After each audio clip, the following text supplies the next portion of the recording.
আসসালামু আলাইকুম বন্ধুরা, আজকে আমরা মাধ্যমিকের উচ্চতর গণিতের ভেক্টর অধ্যায় থেকে অবস্থান ভেক্টরটা নির্ণয় করা শিখব।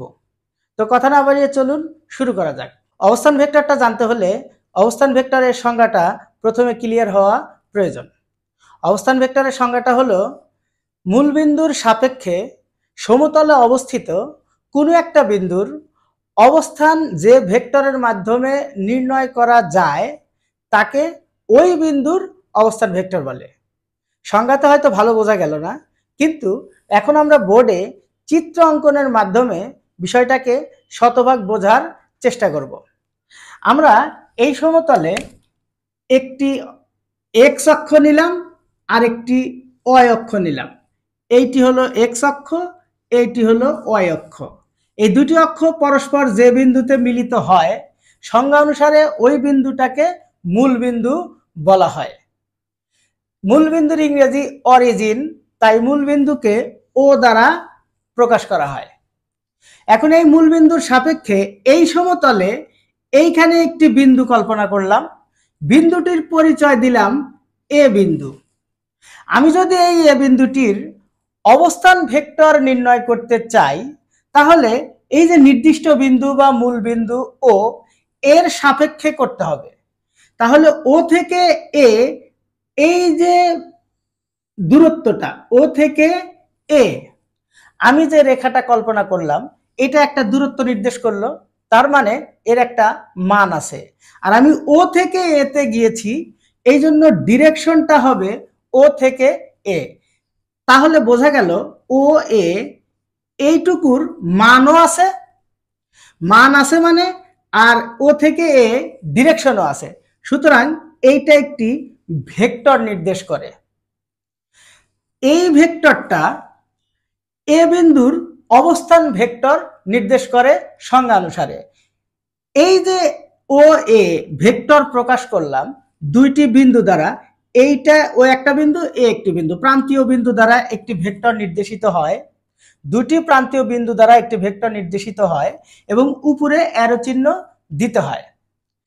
এই ভেক্টরটা অবস্থান ভেক্টর হওয়ার কারণে একে আইডেন্টিফাই করার জন্য, আলাদাভাবে উপস্থাপনা করার জন্য ছোট কোন বিন্দুর অবস্থান ভেক্টর? এ বিন্দু। এ বিন্দুর ছোট অক্ষর এর নিচে আন্ডারলাইন দিয়ে প্রকাশ করতে হয়, আলাদাভাবে বোঝানোর জন্য যে এইটি হলো একটি অবস্থান ভেক্টর। তাহলে আমরা এ লিখবো, এখানে আন্ডারলাইন দিব। এই এ ভেক্টরটি এ বিন্দুর অবস্থান ভেক্টরটা হবে। এখন সংজ্ঞায় বিষয়টাকে মিলানোর চেষ্টা করি।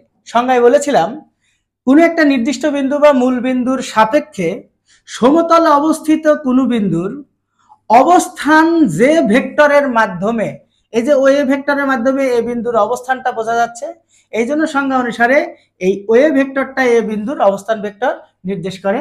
একে স্মল লেটারের এ দ্বারা প্রকাশ করেছি। আশা করি অবস্থান ভেক্টরের সংজ্ঞা এবং চিত্রে অ্যানালাইসিস আমরা ভালো করে বুঝতে পেরেছি। এখন আরো একটি বিন্দুর অবস্থান ভেক্টরই আমরা দেখার চেষ্টা করি। এই সমতলেই অপর একটি বিন্দু কল্পনা করলাম বি। বিন্দুগুলোকে ক্যাপিটাল লেটারে লিখতে হয়, তাই ক্যাপিটাল লেটার লিখলাম।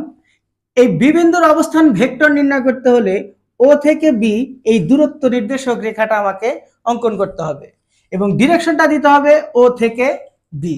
বি বিন্দুর অবস্থান ভেক্টর হওয়ার কারণে বি স্মল লেটার লিখতে হবে এবং নিচে আন্ডারলাইন লিখতে হবে। তাহলে আমরা ও বি ভেক্টরটা পাবো বি বিন্দুর অবস্থান ভেক্টর, এবং এটাকে আইডেন্টিফাই করার জন্য বির নিচে আন্ডারলাইন দেব। অবস্থান ভেক্টরের সাহায্যে এ বিন্দু এবং বি বিন্দু এদেরকে যদি সংযোগ করি তাহলে এই রেখাটার উপরেও একটি ভেক্টর আমরা কল্পনা করতে পারি। সেই ভেক্টরটি মনে করলাম এ থেকে বি দিকে ডিরেক্টেড, সেই ভেক্টর এ বি ভেক্টরের কে আমরা অবস্থান ভেক্টরের মাধ্যমে প্রকাশ করতে চাই। যদি আমরা এটা প্রকাশ করতে চাই এ বি কে, তাহলে দেখতে হবে ও এ বি একটি ত্রিভুজ অঙ্কন হয়েছে। ভেক্টরের ত্রিভুজ বিধি অনুযায়ী আমাকে এই এবি ভেক্টরকে প্রকাশ করতে হবে অবস্থান ভেক্টরের মাধ্যমে। তাহলে প্রথমে ভেক্টরের ত্রিভুজ বিধি জেনে আসা উচিত। ভেক্টরের ত্রিভুজ বিধি হলো, মনে একটি ভেক্টরের, এইটা একটি ভেক্টর, এই ভেক্টরের নামটা দিলাম আমরা এবি ভেক্টর। এই ভেক্টরের এইটা হচ্ছে আদি বিন্দু, এইটা হচ্ছে অন্ত বা শেষ বিন্দু। অপর একটি ভেক্টর আমরা এখানে আঁকলাম বিসি ভেক্টর। এই ভেক্টরের বিসি ভেক্টরের বিটা হলো আদি বিন্দু, সিটা হলো অন্তবিন্দু। ভেক্টরের ত্রিভুজ বিধি হলো একটি ভেক্টরের শেষ বিন্দু বা অন্তবিন্দু অপর ভেক্টরের আদি বিন্দু একই হইলে প্রথম ভেক্টরের আদি বিন্দু শেষ ভেক্টরের শেষ বিন্দুর দিকে যে ভেক্টরটা নির্দেশ করে তা ওই দুটি ভেক্টরের যোগফল প্রকাশ করে। তাহলে আমি এবি ভেক্টরটাকে যদি ইউ ভেক্টর, বিসি ভেক্টরকে যদি ভি ভেক্টর ধরি, তাহলে এসি ভেক্টরটা হবে ইউ প্লাস ভি ভেক্টর, অর্থাৎ ইউ আর ভি ভেক্টরের যোগফলটা প্রকাশ করবে এসি রেখা। এইটি হলো ত্রিভুজ বিধি। এবং খেয়াল করে দেখো, এই যে ডিরেকশনটা এইদিকে গেছে এদিকে গেছে, ডিরেকশনের স্টাইলটা কিন্তু এল, এই যে এদিক, তাহলে এখান থেকে এইটা হবে হচ্ছে হলো তাদের যোগফল প্রকাশ করবে। এখন যদি আমরা এই ত্রিভুজে এটা বোঝার চেষ্টা করি তাহলে সেটা কেমন হবে, এই ত্রিভুজ বিধিটা আমরা এই ত্রিভুজে অ্যাপ্লাই করব। এই ত্রিভুজটা আমরা এখানে আঁকাই। ত্রিভুজটা কি? ত্রিভুজটি হলো ও এ বি। এই ত্রিভুজে একটু খেয়াল করে দেখি, এই ও এ ভেক্টরের এটি হলো অন্তবিন্দু, এবি ভেক্টরের এটি হলো আদি বিন্দু এবং ডিরেকশনটা এখান থেকে এদিক গেছে। তাহলে ও এ আর এবি যদি যোগ করি, O A vector plus AB vector সংজ্ঞা অনুসারে ত্রিভুজ বিধির অনুসারে আমরা তাহলে পাবো ওবি ভেক্টর। Obi vector. এখন দেখো তো ও এ ভেক্টর অর্থাৎ এ বিন্দুর অবস্থান ভেক্টরটা কি? এ না? আমরা এখানে লিখে দিলাম প্লাস এবি ভেক্টরের অবস্থান ভেক্টরটা এখানে লিখলাম। সরি, এবির তো প্রকাশ করব, তাহলে তো এটা যা আছে তাই থাকবে।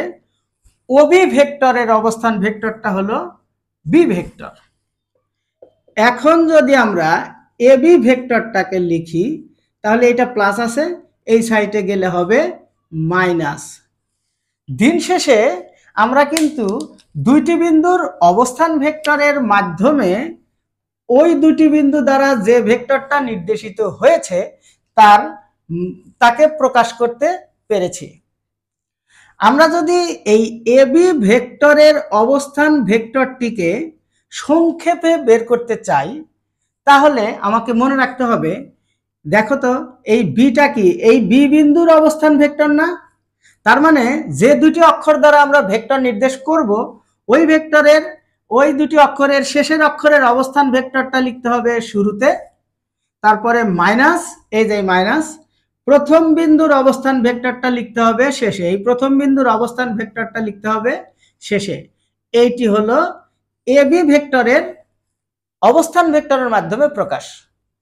কিন্তু যদি ব্যাপারটা এমন হতো যে এই বি এ যদি বলতাম যে বি এ ভেক্টরটাকে প্রকাশ করো অবস্থান ভেক্টরের মাধ্যমে, তাহলে কি হতো? অবশ্যই নিয়ম অনুযায়ী শেষের বিন্দুটার অবস্থান ভেক্টরটা আগে হবে, এ বিন্দুর অবস্থান ভেক্টরটা আগে হবে, মাইনাস প্রথম বিন্দুর অবস্থান ভেক্টরটা পরে হবে। এই হলো অবস্থান ভেক্টর নির্ণয়। বন্ধুরা, যদি আমার ভিডিও আপনাদের ভালো লাগে, আমাকে উৎসাহিত করার জন্য আমার ভিডিওতে একটি লাইক করবেন, আপনার সুন্দর একটি মতবাদ কমেন্ট বক্সে কমেন্ট করবেন এবং সবাইকে দেখার সুযোগ করে দেওয়ার জন্য শেয়ার করবেন। আর হ্যাঁ, পেজটিকে ফলো করতে ভুলবেন না। ভালো থাকবেন। খোদা হাফেজ।